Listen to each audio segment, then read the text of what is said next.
We live in a fast-paced and hectic world where it's easy to feel overwhelmed, stressed, and out of control. How do you manage all the competing pressures without losing sense of yourself? How do you stay focused enough to not only plot a path, but follow it? Welcome to Master Your Life, a show that offers inspiration, insight, and intelligence, as well as success stories from many walks of life that can show you how you can control your own destiny. Our knowledgeable and entertaining host and her guests give practical advice that you can use every day in the quest to master your life. Now, here's your host, Leaha Mattinson. Hi, everyone, and welcome to today's show. I'm so glad that you are able to join us from wherever it is that you are on this beautiful planet today. I'm host Leaha Mattinson, and I want to just take a minute to set up the intro for our guest today, because she's somebody that I have had a sisterhood from a distance for about the last 6 years. I saw Marissa Peer 6 years ago on a YouTube video where she was just lighting up people who were tapping into what she was offering in the world in that moment in hypnotherapy, in the world of hypnotherapy. And for those of you who listen to the show, you know I'm a trained counselor, and that I have taught and really do believe that people can tap into and manifest wellness from within themselves. Marissa was one of the first people who I ever heard really dig into this idea and conversation and give people the real world tools and skills to be able to do that. So Marissa, it's my absolute divine pleasure to have you on the show today. Welcome. Well, thank you so much for inviting me. I'm delighted to be here. Wonderful. So Marissa is a hypnotherapist. She is a world-renowned speaker. She is a rapid transformational therapist, and she has started a school. So not only is she an author, therapist, she's also been voted one of Britain's best therapists. And but she's also taken all of those skills and she has developed a school where people can actually learn how to do what she does without the 7 years of college or university education. And so I'm just inviting everybody who's listening into this podcast, or if you're watching us on video right now, to think about what you could learn from this, how it would help you to master your life, those things that you're trying to get a handle on, and the episode that you could share with people that you know who are struggling with things in their life, that you know if they could just get some inspiration from inside themselves, they would be able to overcome whatever this barrier is that they're having, because Marissa has that set of tools and skills. Marissa, where did you start out on your hypnotherapy journey? Because you've been doing this a long time. Yeah, my entire adult life, actually. I found an amazing hypnotherapist called 𝙑𝙤𝙤𝙪𝙩 here in California, where I now live. And he was an absolute genius. He was way ahead of his time. And I trained with him, and he taught me everything about being a great hypnotherapist. Then I trained in psychotherapy. My father was a very eminent headmaster. I think you call it head teacher in America. And so I was always fascinated by human behavior, human developments. And so I combined everything and became a hypnotherapist. And I was very lucky to have an amazing teacher. But then I realized very quickly that actually my teachers were my own clients. My own clients taught me everything. They'd come back and go, oh my God, in my last session, when you did that, said that, that was a game changer. And I began to collate everything that was really working for real clients in real time, because some stuff is powerful and some isn't. Some stuff is kind of wishy-washy. I never say to people, how do you feel? Because they feel terrible. I don't ask them that. I never say, why do you do that? I say, what happened to you? So I learned a process of really, I guess you'd call it unraveling people and putting them back together again better. But I also learned that you could do it really, really fast. So my own clients taught me my technique, which I developed over time, called RTT, Rapid Transformational Therapy. People say, the words rapid and therapy should not go together. I'm like, why not?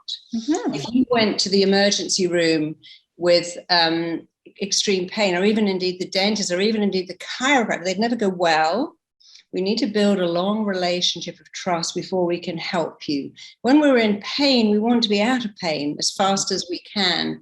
And I'm not anti any long-term therapy, but I just don't think it works for some clients.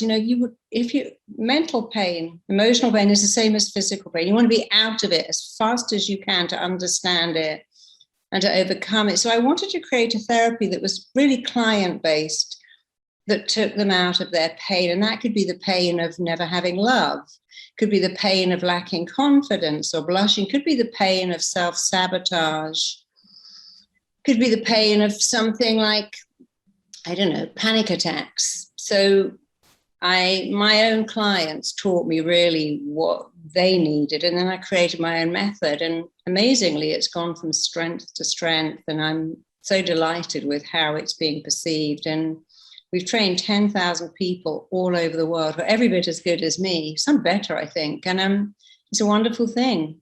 Yeah, that's a wonderful humility and a wonderful gift to people, to give to people. I say this also, is that you need to be able to have the skills to rapidly transform your situation. I was given the diagnosis of something incurable, Marissa, about 14 years ago, and I went, what? That's not for me. So the idea that and something neurological. And so also was the idea of accepting somebody else's diagnosis just seemed very weird to me, and that I would have to separate from myself. So there was something else that you were talking about at that time that really struck me, and it was living an uncompromising life. Yeah. Yeah. And so can you talk a bit about that? Because, and we'll talk about what people are struggling with this whole not having love. And, is there age groups of these things where people experience not having love or lacking self-confidence as we get into the interview? I'm curious though, does the foundation of that sort of start with this idea of having an uncompromising life or an uncompromising picture of yourself? Or what do you see? Well, an uncompromised life, you see, we have this belief you can't have it all. Nobody can have it all. Something's got to give. If you have a great career, you can't have a great relationship. If you manage to have a family and a career, then there's no way you can do yoga, meditate, go to the gym. And an uncompromised life is having it all the time, and nothing has to give. Because then we have this, well, maybe I can have it all, but I'm going to be on the hamster wheel. I'm going to be so stressed. And we're taught at a very early age some very strange things. Here's one: your school days are the best days of your life. So what does that mean? The best bit is at the beginning, and then it all goes downhill. We're given so many strange messages that we live by that aren't even true and never were true. So an uncompromised life means having it all the time. But the biggest thing to having an uncompromised life is living without guilt and sharing it with other people. So for instance, if you want to be very successful and indeed wealthy, if you can find reasons for that wealth that include helping other people, how many people would benefit from you being wealthy? And it isn't just about you and what you can buy. The more reasons you can come up with, the more likely you are to make that happen. And I had the same thing as you. I was diagnosed. I was told I could never, ever, possibly ever get pregnant. And even if I could, there was no way my body could carry a baby to full term. I was diagnosed with cancer twice. And rather like you, I remember thinking at each of those times, I can't let this in. You have to have agency over your life. You can't give that to other people. So I guess an uncompromised life is not the, here I am. Am I okay? Do you like me? Am I doing a good job? Do I look okay? It's about you saying, hey, the most important words I'll ever hear are the words I say to myself. I think I'm okay. I think I'm doing a great job. And I see everyday people giving all their power to they go like, can you make me feel good? Can you praise me? Can you elevate me? Can you make me feel better? Can you complete me? Well, why would someone complete? You're not incomplete. I need to find my other half. Well, that means you're a half. You're not a half. And so I guess the best thing is realizing that happiness is an inside job. Confidence is an inside job, and there's no doubt that praise is a wonderful thing and elevates you, but there is nothing that will elevate you more than your own praise. When someone else praises you, they may have an agenda, but when you praise yourself, it goes in like butter on hot toast, and it does a great job. Right. Love that analogy, because I just had butter and hot toast for breakfast. So thank you. It melted right in. It's beautiful. The message also to people, I think, about the uncompromised life is then you can take up your own standards for yourself when you realize it's you creating it all, which was, you're one of the first people who I went, wow, you're walking the same pathway and the same talk. So that was encouraging to me, because I kept getting told, well, this is a suffering life. You should be suffering. Why aren't you suffering? There should be more suffering. You've made a lot of stupid decisions. Can't you see your stupidity over here? Like, really, shouldn't you feel bad about that? And trying to pile on things also about either mistakes, which I call learnings in our lives, and just this whole positioning, though, of that life is about suffering, that you shouldn't be having a good time. And if you are having a good time, you better not let anyone else see, because, You're so true, because people say something like marriage is hard work. I'm like, I've never found marriage to be hard work. Having someone who has your back, who believes in you, who does for you, someone to come home to, how can that be hard work? It's much harder work being single. You wake up with the flu, you haven't even got anyone to go to the store and get some Lemsip for you. You've got to do your own grocery shopping. So it's a weird thing, we say marriage is hard work. When I had my baby, my longed for baby that I was told I could never possibly have, people would say to me, are you exhausted? I'm like, no. Have you got postnatal depression? I'm like, no, I've got postnatal euphoria. That's what I've signed up for. And I just didn't understand that. It's exhausting. You can never even take a shower. Of course you can take a shower. Babies sleep a lot. I mean, I know some people have issues and they have babies with colic who cry all the time. And I'm not saying that never happens, but imagine going into marriage with the belief it's really hard work. I'm now going to have a baby, and everyone says it's hard, it's exhausting. You never have a minute to yourself. You're just setting yourself up, because the thing with humans is you make your beliefs, and then your beliefs turn right around and make you, and then the universe seems to match whatever you've decided. If you believe, I'm terrified of dogs, they're vicious, they attack you, that energy of that belief will make you very uneasy around dogs, and your uneasiness will make them more likely to bark at you. If you believe, oh, babies don't like me, and if I pick them up, they cry, well, you've made a belief, the belief's made you, and now the baby's picking up the energy. So we make our beliefs certainly make us, but our beliefs are ours to make. So when I was pregnant with my baby, I formed a belief baby's going to sleep all night and be awake all day. I mean, obviously that wasn't completely correct. I made a belief the birth was going to be amazing and that I was going to have this wonderful love and that my life would be forever enriched by the joy of having a baby. And one of my friends said, when I was pregnant, I felt like, wow, I feel like I'm God for 9 months. I'm creating a person. I thought, well, that's a good belief. I love that belief. And I come across people that have amazing beliefs and you think, I think I'm going to have that belief. Yes. And I went out many years ago with my best friend and her husband, and we all had mushroom risotto. And she and I were violently sick, and he wasn't sick. And he said something, and everybody said, my body wouldn't dare to reject any food I choose to put in. It wouldn't dare. And I thought, wow, what a belief. Why don't I have that belief? Because I was brought up with a mother who was a hypochondriac with a capital H. She would go through life going, I'm going to get my sinus headache now. I'm going to get my period pain now. I'm going to get my irritable bowel, my nervous stomach, my tension headache. And of course she did. She was always in hospital, always at the doctor's. And my father was never sick a day in his life. He loved his job. He just didn't do illness. It didn't register. And so I had two very good teachers, a mother who expected illness and kind of invited it, and weirdly actually liked it. She loved being ill because she got so much attention. And a father who just didn't give illness any agency. And I think they're amazing teachers because I realized again that my mother was choosing it. And I spent a long time trying to talk to her about it. But, we all come onto the planet with this need for connection. We have to find connection and avoid rejection. And she found connection by being ill. And my father found connection by going to school, being this amazing teacher, loving the kids. And he just wouldn't ever take a day off. And I realized then, wow, your thoughts are yours to change. Your beliefs are yours to change. When you hear people saying, well, you know, you got no chance of finding love at 50. You got more chance of being abducted by a Martian than getting married at 50.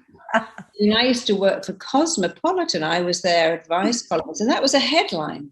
Right. More chance of being abducted by a Martian than finding love when you're 50. I got married when I was 52. It's my first marriage, and we're blissfully happy. But if I'd believed that belief, I would have had a whole different life. So it's that, like that thing about saying your fertility falls off a cliff when you're 35. No, it doesn't. People had babies at 45, 100 years ago, when they were really more like a 55-year-old in terms of biology.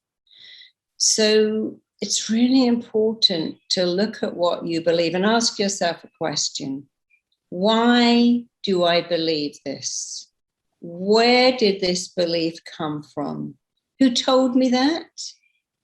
And what did they know? You know, it wasn't that long ago that we had a belief men don't like successful women. If you're successful, keep it quiet. If you're brainy, Marilyn Monroe said that, I got to pretend I'm stupid because men don't like intelligent women. If you have more money than a guy, they will leave you. But now we see many, look at Meryl Streep, super successful women. Look at Michelle Obama with partners who adore them, admire their intelligence, admire their earning capacity. You know, in Sweden, they have this thing called latte papa, and that's a man. So in Sweden, the mother stays at home for a year, and then the father stays at home for a year, and they call them latte papa. They're all in Starbucks with their babies in a sling, right. Yes. And they're called latte papas. And I love that everything we think is true, when you challenge your belief, you no longer believe it. That's why in religion, you must never question the priest or the imam or the rabbi, because if you question a belief, you already don't believe it. When your kids say, Mummy, how does Santa Claus get down the chimney? Because the chimney is that big and he's that big. They're questioning a belief. So you've got to question your beliefs and think, oh, I don't have to believe that. You know, Einstein was told he was educationally subnormal.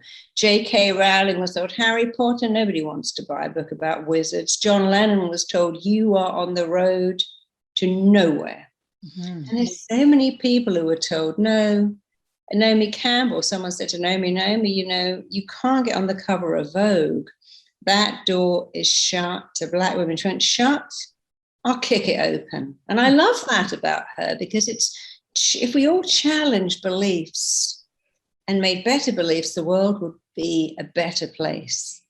What do you think is the most challenging belief right now for people in the age group sort of the young adult, the 28 to 34-year-old? Do you think that they have any different sort of beliefs than those of us who are above 50?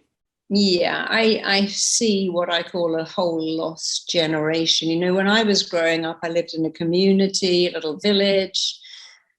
It wasn't perfect, but you know, if somebody broke up with you, you couldn't go and find them on Instagram and look at all their Facebook posts. You had friends that knocked on and said, hey, do you want to come out? You didn't have 500 friends on Facebook and no one to talk to. And my daughter's generation, they don't even make phone calls. They text. They never call people. It's just bizarre to me that they don't have a physical conversation. Or people say, yeah, I've been dating this guy for 2 years. We text.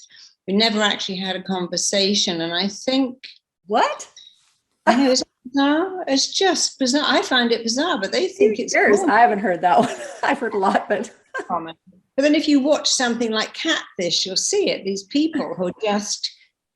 connecting on the internet and never meeting face to face. And I think the generation of teenagers now are very disconnected. You know, one of the major causes of depression, without question, is disconnection. After all, when we're born, we are hardwired to find connection and avoid rejection, because that's how we make it. A baby knows, if I connect to these people caring for me, then I'll make it.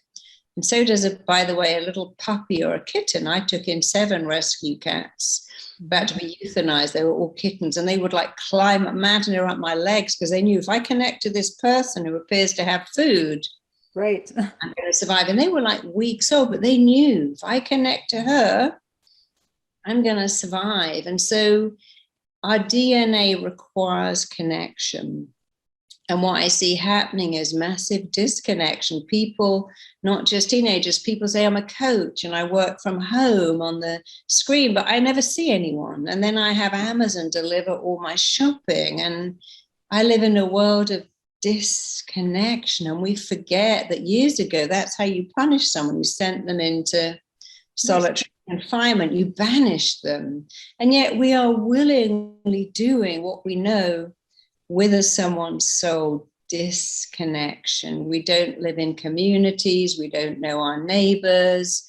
We get in an Uber on the phone and never speak to the driver. We go to a store and we do we go to the bank and we do self-check-in. And I've worked with a lot of teenagers. I worked recently in Spain with 14 suicidal kids between the age of 12 and 20. One of them was quite a famous footballer, amazingly. And I asked them all to write on a piece of paper. I said, look, I want you to write one thing that I can help you with, because I'm working with a group here and it's not individual. And they all wrote the same thing, which I found immensely heartbreaking. They all wrote, I just want to belong to somebody. Mm-hmm. And of course, Marilyn Monroe said that when they said, Marilyn, what is this thing with you dancing around in those sewn-in dresses? No wonder I've got all these GIs. She said, well, I've never belonged to anyone in my whole life, and I probably never will. So I need to belong to the whole world. And I think it's this sense of not belonging. Who do I belong to? You know, I need to have a perfect body, perfect clothes, perfect trainers in order to connect. And so we've kind of forgotten that people are our most joyous moments in life are not closing a deal or getting a pair of a brand new fridge or an amazing pair of jeans. Happiness of being with people, you know, people connecting, being with someone that likes you, that you like.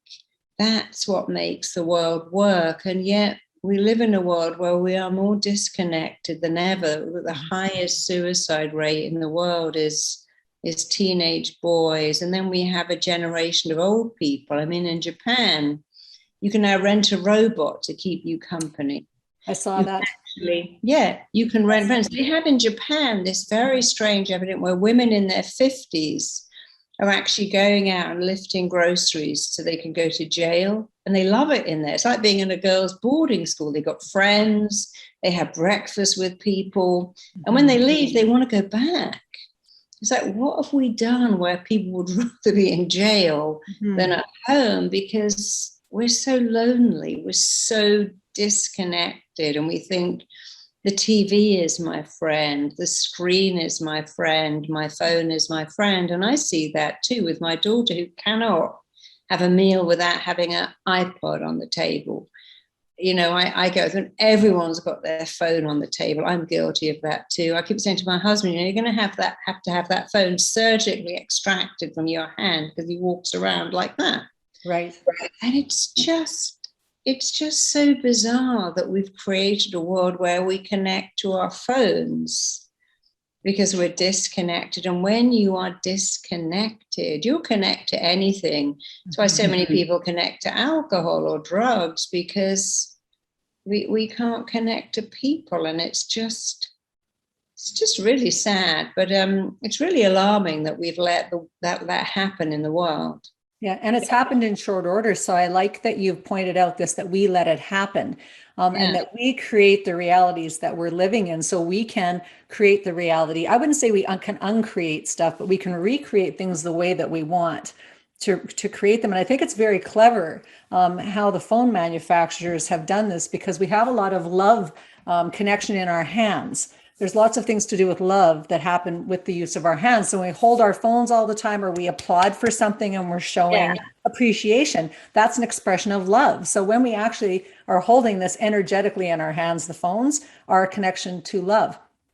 So putting down the phone is really an important skill, to be able to actually put that thing away and connect with the people who are sitting right in front of us. I've been very fortunate to have grandchildren now. And so going, oh my gosh, because they're disconnected unless you connect them to something.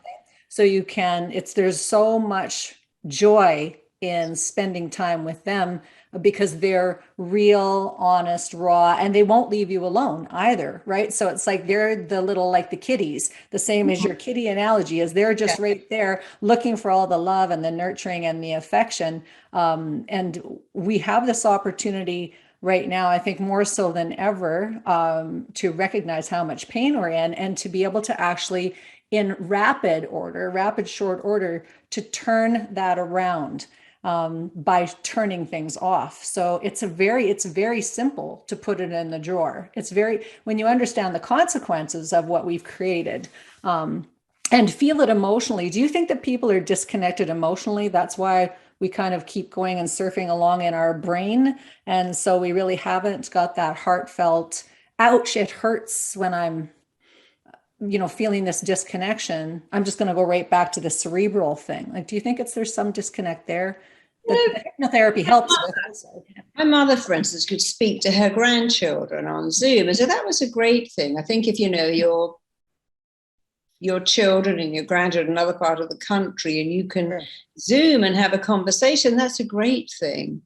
But it should be in addition to, not instead of. And I've worked with several fathers who go, we're divorced, and I read my kid a story every night on FaceTime. I FaceTime and I read them a story. And it's like, that's okay if it's in addition to. But when you make it instead of, or I don't see them, but we have quality time. I was watching Ted Lasso last night, where it was Christmas Day, and he was watching his kid open the Christmas gifts on FaceTime. And it's like, but that's not okay. That's lonely. That screen can't put its arm around you. It can't make you a cup of coffee. It can't stroke your back or hold your hand when you're watching television. And I think it's a tragedy that we've decided that a screen is as good as. It will never be as good as, ever. It's like people who say, well, I don't have a partner, but I've got this great rabbit, and I go to bed with that, and I have sex with that. And it's like, yeah, but that can't have a conversation with you, stroke your hair, whisper in your ear, make you a coffee in the morning, bring you some flowers. It's a machine. Mm-hmm. How can we ever think that machines can take the place of people? They can't, because they don't have a heart. They don't have a soul. And when I was in an Arab country recently, I was really horrified to see that all the strollers had iPads built into them. And so here's a woman pushing a stroller, and the baby's facing away from the mother when they should be facing towards, because of all the facial cues that babies pick up, and vice versa. And all these kids are doing that. And then I've gone to dinners where people give their 2-year-old their phone to play with the phone. I've been on many flights where I see kids with a laptop. And I mean, I guess that's okay. They're watching a movie, but what's wrong with a book or crayons? Or maybe I sound very old-fashioned now, but I think we've given children this machine, and it actually disconnects them. I mean, I see several years ago, I never see my kid. They come in, they go up to their room, they're on Facebook all night long. They come down to dinner with the computer, and I get a few grunts from them. And, we really have allowed that to happen. And I think we have to stop. There's a great restaurant in London, and it has a sign that says, we have no internet, talk to each other. Yeah. Isn't that the truth? Yes, I love it. I love it. It's people have to go to the mountains to escape the internet. So they'll go, I'm checking out, and they like announce it for 3 weeks beforehand so people can prepare themselves. I'm checking out for the weekend. So, I'm going to be off grid. And it's just like we've forgotten that, it's not that long that internet's been around. That I grew up in a small town. I'm a farm girl from a small town. We had a party line, like phones that, everyone shared the same phone line. So it's like all the neighbors shared the phone. And so you had your 5 minutes, maybe if you were lucky, on the phone. And then by the time my children were teenagers, I went through the same thing. It was like the daughter said, do you think we could just text each other? I'm like, no, I don't really think that's going to work, sweetheart. so My now daughter said to me, Mum, I don't know why you leave messages. Nobody listens to messages.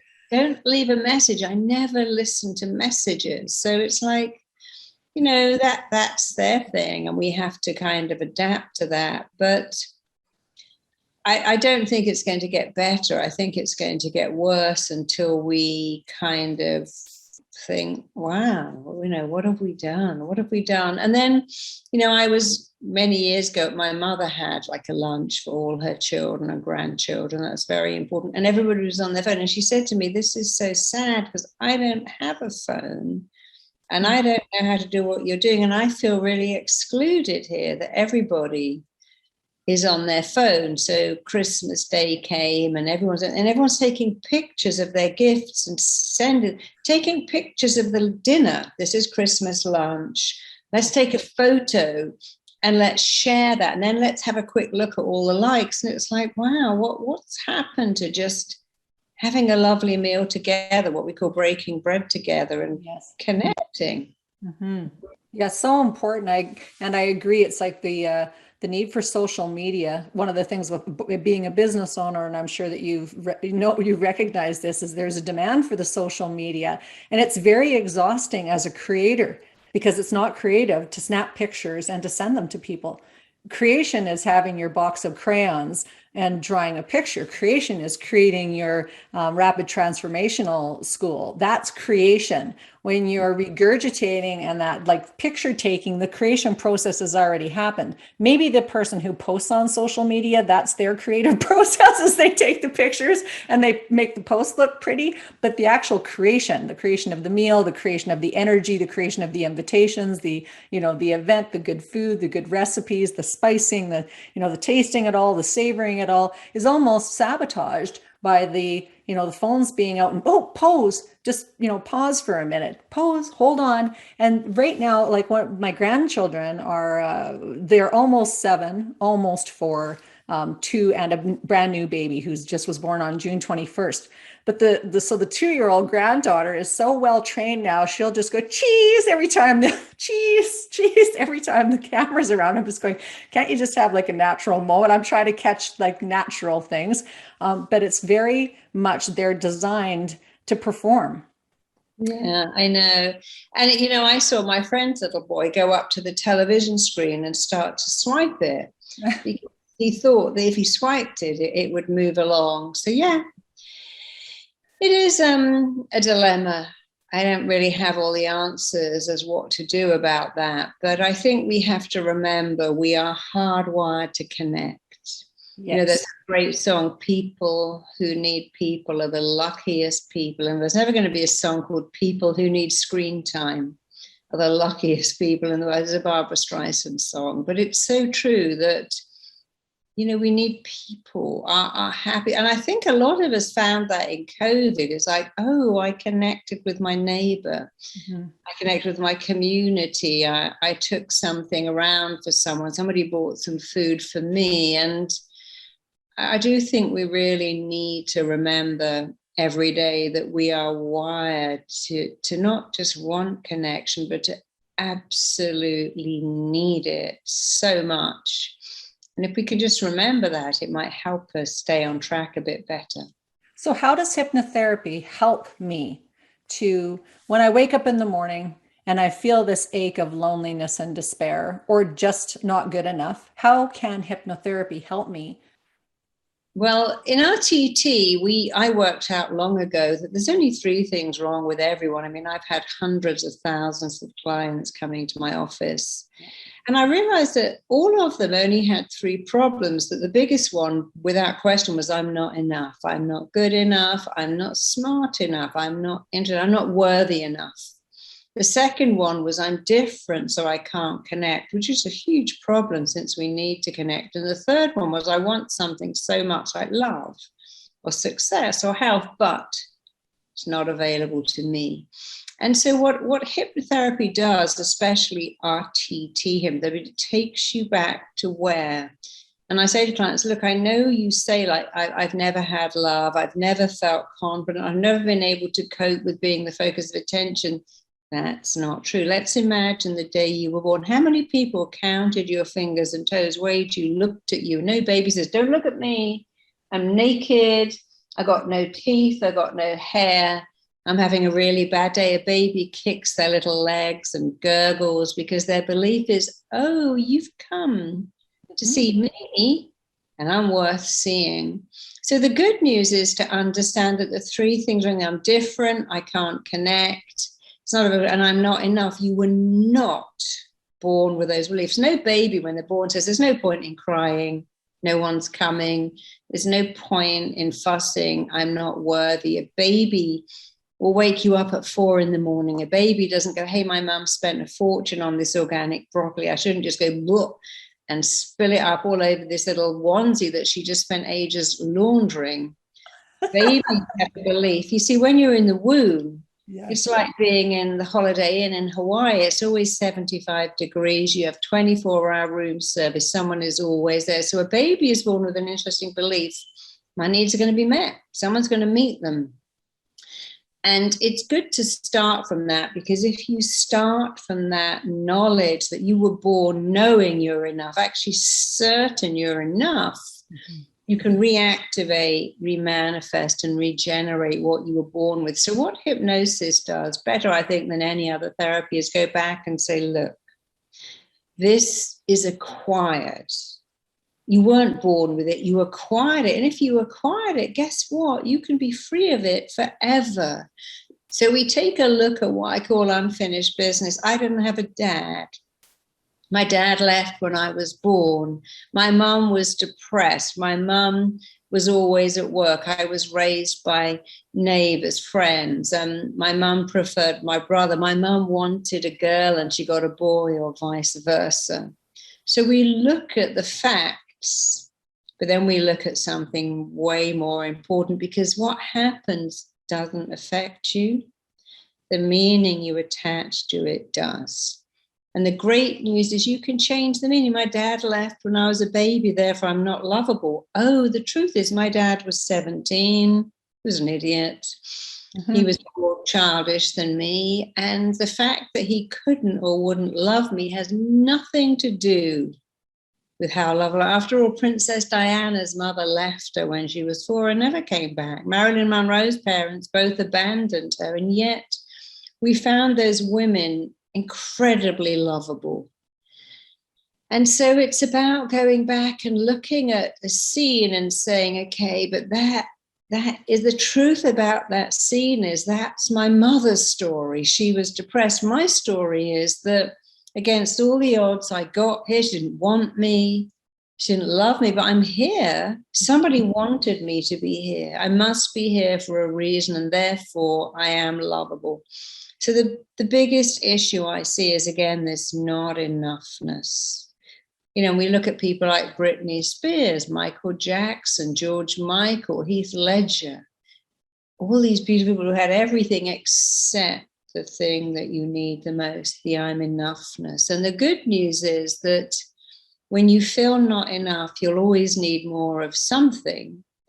But again, it's an inside job. When you begin to put it on your mirror, put it on your screensaver, write it on your cushions. You know, I have these little bracelets and they all say the same thing, I'm enough. I have it all over my house. I have it on all my mirrors. Still, I just want to point out this. Marissa still has this stuff all over herself and all over her house. Yeah, so it's a constant refining of your. My phone pings every morning at 8 a.m. and every 8 p.m. and it says, I am enough. Because the mind learns by repetition. When you start to go, I'm enough, I'm enough, I'm enough, you come up with objections. No, I'm not, because I don't have a lovely home, I don't have a lovely job. But then you realize that it's you that's objecting. And then you say, okay, yeah, I don't have a great job, but I'm still enough. I don't have thin thighs. Who cares? I'm still enough. And eventually, not only do you run out of objections, your mind says, you say this so much, it must be true. You let it in, and just letting in the I'm enoughness is amazing. I have people who say to me, you know, I was thinking about killing myself. I really had this suicide idealization. And then I listened to you and I began to say it. And amazingly, everything changed. I began to have a little chink of, well, maybe I am enough. And when I know that I'm enough, other people know too. You see, the thing that's very simple, I always think that human psychology should be simple. Yes. And here's the simple, Lissy. Your thoughts always come first. You have a thought. Here's a thought, I'm not enough. Now you have a feeling. If you feel you're not enough, what kind of feelings do you have? I feel sad. I feel angry. I feel bitter. I feel resentful. I feel helpless. I feel hopeless. Lots of feelings come from the thought. The thought is I'm not enough. And then we have feelings. And then the feelings create actions and behaviors, often no action. I'm not going to ask anyone out. Why would I? Because I'm not enough. I'm not going to take a risk. And then we justify, well, I'm not going to do that because I'm not enough. So it's a negative loop. And imagine if you simply change that to I am enough. I'm going to say I'm enough. I'm enough. I am enough. I'm going to say it a lot, even if I don't believe it. And then now I have different feelings. I feel good. I feel able to take a risk. I feel secure and whole and worthy. And now if I have a better thought and a better feeling, I have better actions. I can take a risk. I can ask someone, I can ask for a pay rise. I can go after the job and I can justify it by thinking the thought. So it's a positive loop. So your thoughts control your feelings, which then control your actions and behaviors. And, you know, we spend so long trying to, I'm going to force my body to go to the gym. I'm going to starve myself. I'm going to get a whole makeover. I'm going to pretend I'm someone else so that I can believe I'm enough. But that's an action. If you just change the thought, which is free and easy and kind of effortless, really, that's all you have to do. Stop changing your actions and trying to change your feelings, change your thought. And you can change that to, I'm lovable. I'm worthy of love. Everything begins with a thought. There's a huge distinction here I do want to point out for people, Marissa, because this is the difference, the fine difference between behavioral psychology and controlling your thinking. So you can make up an action plan, you can write it down, you can have the 52 steps, you can and you can have been successful even several times in trying to manifest things. But the falling down point, this really key thing, is this little self-sabotaging voice that goes natter, natter, natter, natter, natter, natter. So it is very, very, so we're so powerful what we create. Yeah, when I see clients who come in and go, you know, I'm 300 pounds, I go, well, that's amazing that you had the power to go. That's a power. You made yourself, you know, you gave yourself contact dermatitis. And if you created it, wow. You see, I never ever feel bad about this. I look at every client with fascination that, gosh, you had the power to do this. And you certainly have the power to undo it. And you're right that so many behavioral therapies are like, okay, you know, you're sabotaging yourself. So let's get you up at 5 and get you working on your business. But the thing is, if you have an inner belief that says, I'm not worth it, you're sabotaging. You know, amazingly, 70% of lottery winners are dead broke, bankrupt in 3 years. So the belief that, well, I just need more money, then it will be okay. But if you don't think you're worth it, you'll get, I just need love, but I keep acting out and being difficult and cheating on someone that I really like, because you got to change the thought that runs the behavior. Changing the behavior is hard work. Changing the thought is actually so easy because we think thoughts every day. We just got to think better ones. Yeah, I love it. We only have a couple of minutes left, so I want to take some time or give you some time to really talk about what your school is offering people, why people might be interested in taking your training. You know, well, RTT, I mean, we won like 14 awards just the year after we released it. And it is an amazing thing. Many people say, I've been looking for this all my life. We train a lot of doctors, nurses, therapists, psychiatrists. We also train people who are city workers or flight attendants or law enforcement. And you don't have to have any background in therapy to train with us. And we don't just teach you the therapy, we teach you the marketing. And I think what's so lovely about RTT is it gets to the roots. Like you wouldn't say, hey, I mowed my lawn and then, wow, these weeds all came back. Well, of course they did, because you just superficially cut them off. We go to the root. We do something called root cause therapy, finding unfinished business, having clients understand that no matter what happened to you, you can't change what happened, but you can certainly change how you feel. I worked with this girl last week in my school who was just so, I guess you could call her broken. She cried all the time. And when she came up and I was working with her, she was telling me how her mother had been abused by her father. And then she allowed the grandfather to abuse her. And that was just despicable. But what was interesting is that she formed a belief, I'm not worthy. If my own mother couldn't protect me from this awful man. And I said, you know, darling, that's not true. The situation is that you were treated as if you weren't worthy. And that's awful. But the truth is you are absolutely worthy. You're beautiful and lovable. And this was done. You didn't participate in this. It was done to you by a despicable person. And she said, you know, it was so weird. I felt everything leave my body when you said those words. Just because you were treated as if you're not worthy, that is separate from the truth. The truth about you is you are worthy and lovable. And what was so nice is that 70 people came up and hugged her and showed her that she really mattered. And so many of us look at a scene and, well, if it happened to me, I must have deserved it. If my mum doesn't love me, I can't be loved. If my dad didn't want me, who will ever want me? And that simply isn't true. You have to look at the scene and see that we look at scenes that happened usually when we're 5. And before the age of 5, you have no logic, just feeling. A child feels, I'm nice to you, but you're not nice to me. Therefore, I'm not lovable. The saddest thing I see over and over again is this. When a parent treats a child badly, the child doesn't stop loving them. They immediately stop loving themselves. They think, well, I must deserve this. My mum's always crying. I must be a bad person because I'm not making her happy. And being able to look at that and say, well, that was then, but I've always been lovable. I was a gift to my parents. They couldn't see it. That's their loss.